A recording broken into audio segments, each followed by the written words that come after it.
제가 지난주에 여러분들한테 좀 세게 떡밥을 던졌었어요. 그 예수님을 믿는 사람들끼리 함께 있으면 서로 싸우지 않습니다 라고 아주 세게 떡밥을 던졌죠. 근데 우리가 살다 보면은 막상 진짜 우리의 삶에서는 그런 일들이 별로 없어요. 우리의 엄마 아빠는 왜 집에서 싸우시는지 잘 모르겠지만 가끔씩 거의 1년에 한 번 정도씩 싸우시는 것 같기도 하고, 그런데 학교에 가면 또 친구들끼리 싸우기도 하고 그런 일들이 많이 있어요. 우리는 거의 싸우는 환경에서 그렇게 살아가고 있어요. 그래서 나는 하나님을 제대로 믿는다라는 전제하에, 근데 나는 평안하게 살고 싶은데 누군가 나를 괴롭혀, 누군가 나를 화나게 해. 그럴 경우에는 어떻게 해야 될까? 오늘 그 첫 번째, 나를 괴롭히는 사람을 대처하는 방법에 대해서 얘기를 해주려고 해요. 예수님을 믿는 사람은 분명히 평안한데, 분명히 행복하게 살아야 되는데 누군가 나를 괴롭혀. 그런 상황들이 분명히 벌어지거든요. 오늘은 그걸 성경 얘기부터 잠깐 해줄게요. 성경에 우리는 초등학교, 초딩 때부터 아주 오랫동안 들어온 얘기가 있어요. 예수님이 태어나셨을 때 동방에서 박사들이 몇 명이 왔는데, 그 아동부에서 우리가 맨날 그 성탄 연극 같은 거 하면 3명이 나타나가지고 맨날 뭔가 들고 와가지고 이렇게 하잖아요. 사실상 3명은 아닌데 그 사람들이 와가지고 예수님한테 경배를 하는 장면을 우리는 알아요.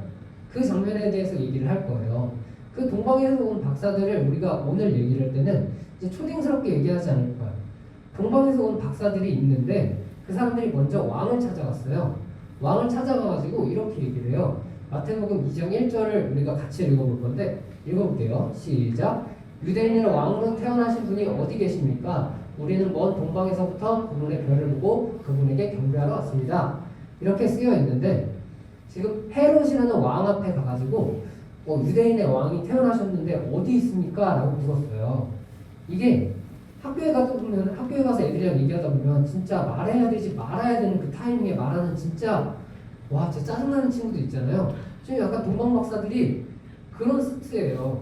지금 왕 앞에 가가지고 베들레헴 근처에서 왕이 태어나신 것 같은데 그 유대인의 왕이 어디 있습니까? 이걸 왜 왕 앞에서 말하냐고. 그래가지고 왕이 좀 이게 들으면 바로 기분이 나쁠 말이에요.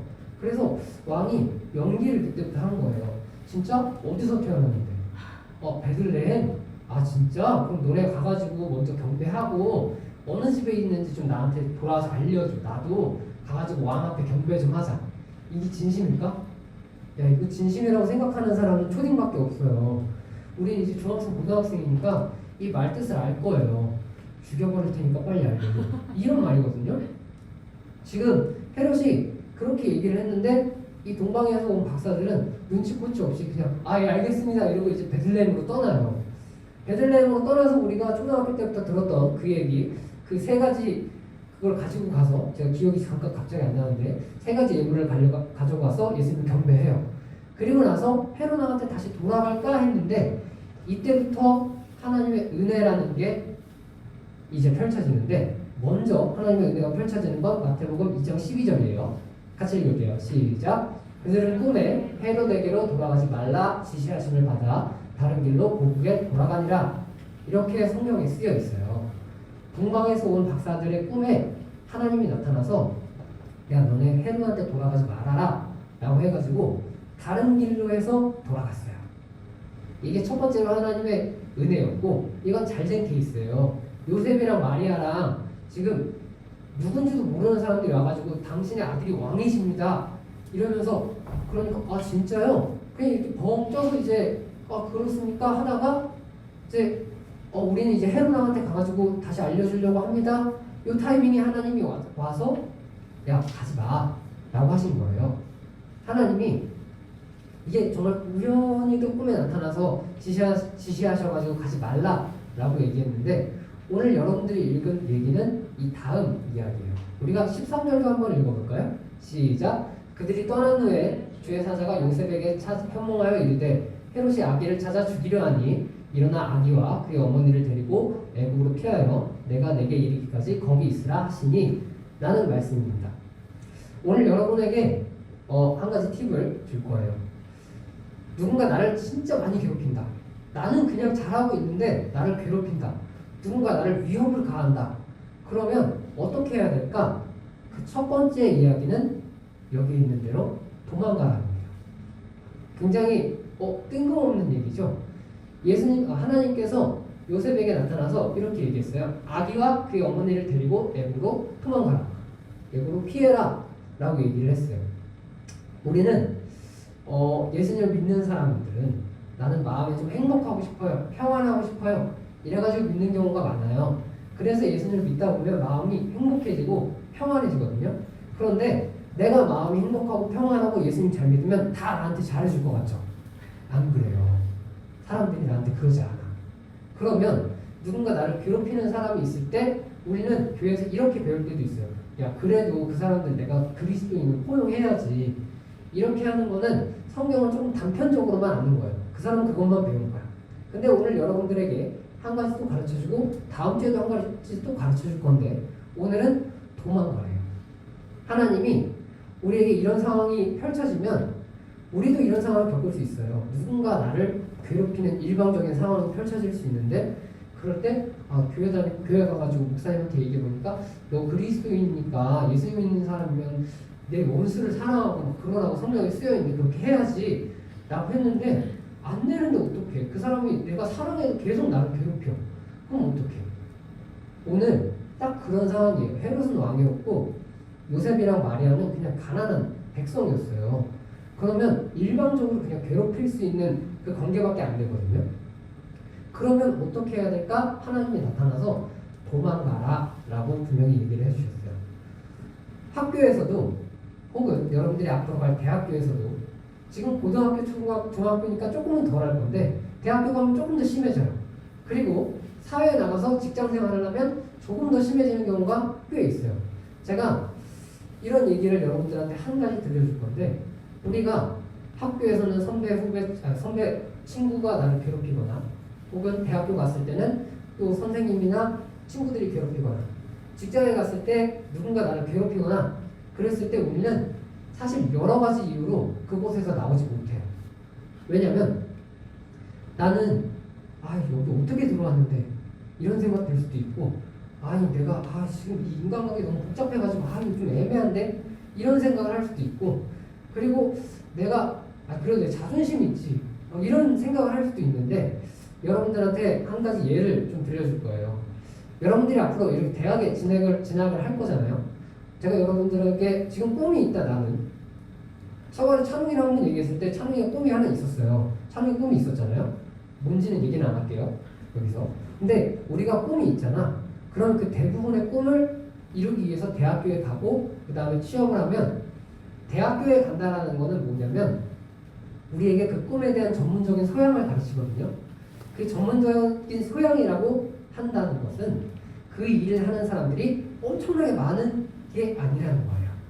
그러면 이거를 어른들이 하는 나쁜 말로 하면 뭐냐면 이 바닥 좁다 이런 얘기거든요.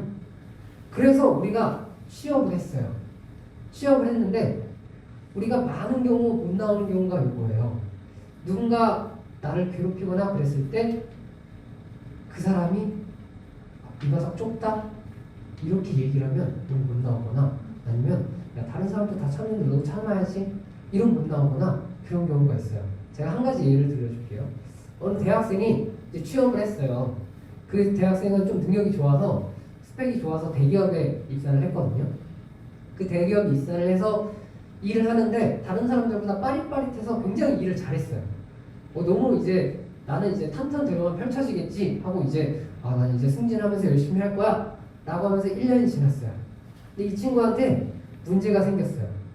대인관계도 좋고 일 능력도 좋고 다 좋았는데 한 가지 문제는 뭐였냐면 직장 상사가 자기를 괴롭히기 시작했어요. 그래서 너무 크게 괴롭히는 거예요. 어느 날 분명히 난 잘못한 게 없는데 불려가지고 혼나기 시작한 거예요. 그 사람이 나한테 욕을 하면서 막 이렇게 혼내기 시작하는데 한 2시간 이렇게 혼나는 거예요. 그래서 너무 화가 나고 힘들었지만 일단 참기로 결정을 했어요. 그 이유는 이 학생도 여러 가지가 있었어요. 왜냐면 다른 직장 동료들도 그 사람한테 똑같이 얻어맞고 욕먹고 그러고 있는 거예요. 그러니까 이게 자존심이 생기는 거야. 야, 다른 애들도 참는데 나는 참아야지 이런 생각을 내가 하기 시작했어요. 그리고 이 사람이 또 생각한 게 내가 이 대기업에서 난 높은 곳에 올라갈 거야. 훌륭한 사람이 되려면 이 정도는 견뎌야 돼. 이런 생각을 또 복합적으로 하기 시작한 거예요. 그리고 두 번째로는 내가 여기서 나가가지고 다시 시작하기엔 너무 약간 아까워요. 그게 너무 커가지고 못 나가는 거야. 그러면서 무려 8개월, 9개월을 괴롭힘을 당했어요. 두 번째 해 여름에 이 사람이 혼나다가 또 불려가지고 욕설을 듣고 얻어맞고 막 이러다가 갑자기 숨이 안 쉬어지는 걸 느끼면서 쓰러졌어요. 그래서 일어났던 곳이 병원 응급실이었어요. 이 친구는 그때 돼가지고 아 내가 좀 뭔가 이상하구나 라고 생각을 했어요. 그래서 목사님을 찾아갔어요. 목사님한테 가가지고 목사님 저 진짜 심각한 고민이 있어요 라고 얘기를 했어요. 그래서 목사님이 너 갑자기 좀 짧게 말해주면 좋겠는데 나 시간이 없거든 이렇게 얘기하시지 않고 정말 잘 들어주시려고 목사님이 이렇게 하셨거든요. 그래서 목사님이랑 얘기를 했는데 저 너무 지금 이렇게 괴롭힘 당하고 힘들어요 라고 했더니 목사님이 너 그러면 거기서 나가 당장 그 회사 그만둬 라고 했을 때 이 친구가 머릿속으로가 아니라 머릿속으로만 생각했어야 되는데 목사님한테 딱 그냥 뱉어버린 말이 있어요. 목사님 사회생활 안 해보셨죠? 이렇게 얘기를 하는 거예요. 왜냐하면 아니 내가 이걸 그만두는 데가 얼마나 지금 어려운데 목사님이 그렇게 얘기하시면 어떡해요? 라고 하고 나서 다시 회사에 가가지고 열심히 일을 하다가 이제 인터폰이라고 자기 책상에 전화가 있거든요. 그걸 딱 받으려고 하는데 손이 막 벌벌 떨리는 거야. 그래서 이거 어떡하지 하면서 이렇게 전화를 받았는데 그 상사가 너 빨리 튀어와 이렇게 하는 순간 또 쓰러졌어요. 그렇게 쓰러져가지고 일어난 곳이 응급실이었어요. 그래서 이 친구가 안 되겠다 그만둬야겠다 하고 사직서를 내고 그만뒀어요. 그리고 나서는 어느 정도 시간이 흘러서 다른 회사에 취직을 했는데 이 친구는 아직도 인터폰이 울리면 손이 떨린대요. 트라우마에서 못 벗어난 거야. 우리가 많은 경우에 하나님이 우리에게 길을 제시해 줄 때가 있거든요. 목사님이 목사님이 그 친구에게 너 거기서 나와 라고 했을 때 나왔으면 몸도 건강도 마음도 다 작살나 있지 않겠지. 근데 이 친구는 목사님 사회생활 안 해보신 것 같아.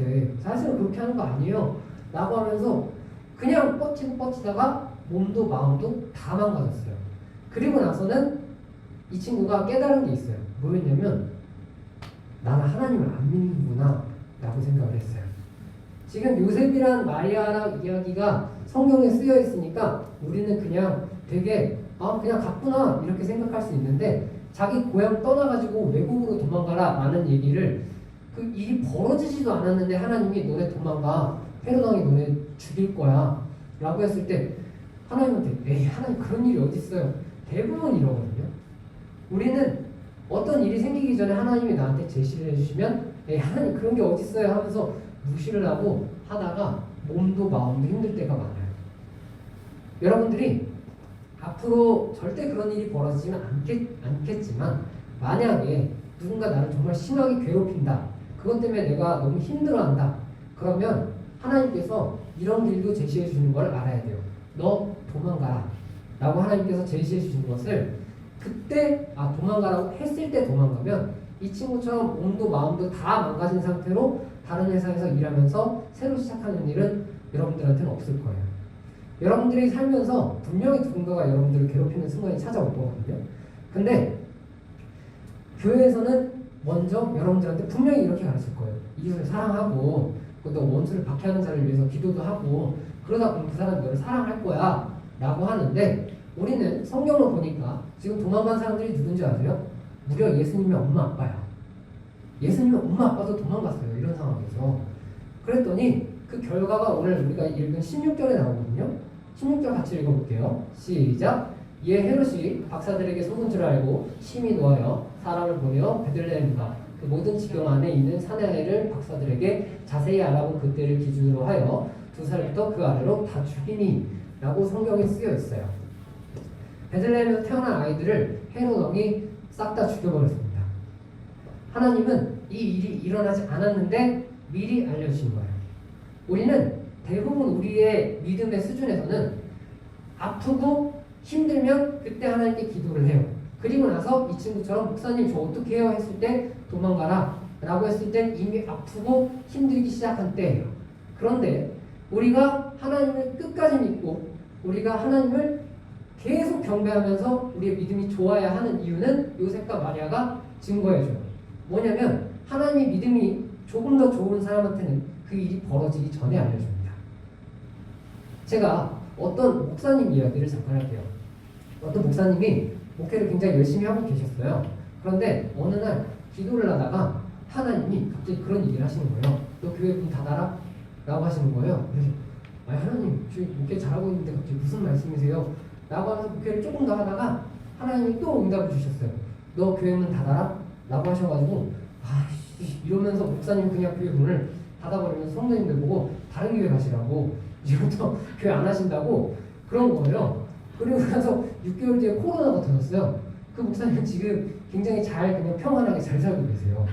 그 목사님은 그 가끔씩 간증하면서 그런 얘기를 하시더라고요. 하나님이 저한테 교회 문을 닫으라고 하셨습니다. 이렇게 얘기하면은 다 비웃거든요. 근데 우리는 결과로 항상 증명하는 사람입니다 라고 얘기를 했어요. 그 목사님한테는 하나님 저한테 교회 문 닫으라고 하셨어요. 그랬더니 6개월 뒤에 코로나가 터졌어요. 이제 이렇게 되는 거예요.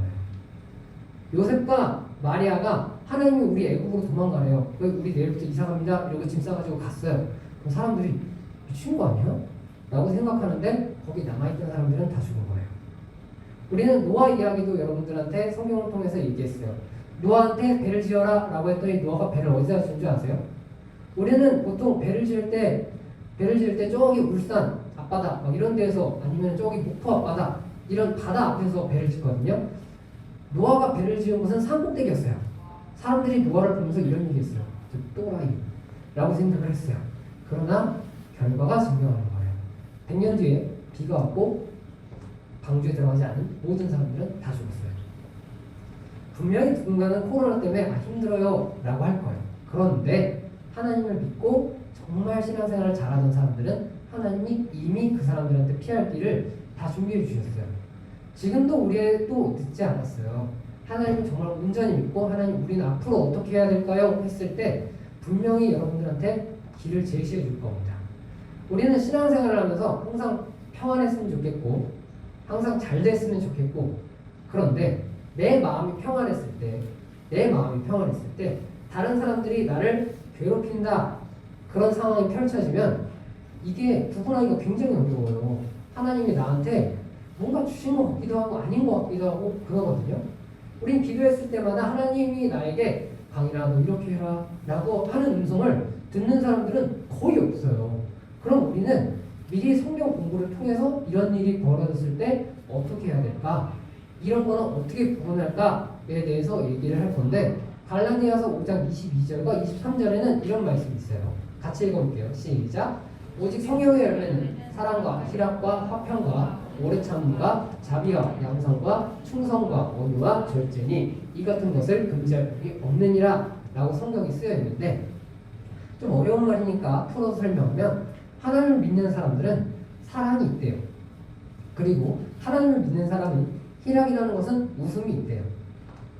하나님을 믿는 사람들은 서로 화나는 상황에서도 서로를 배려하는 마음이 있대요.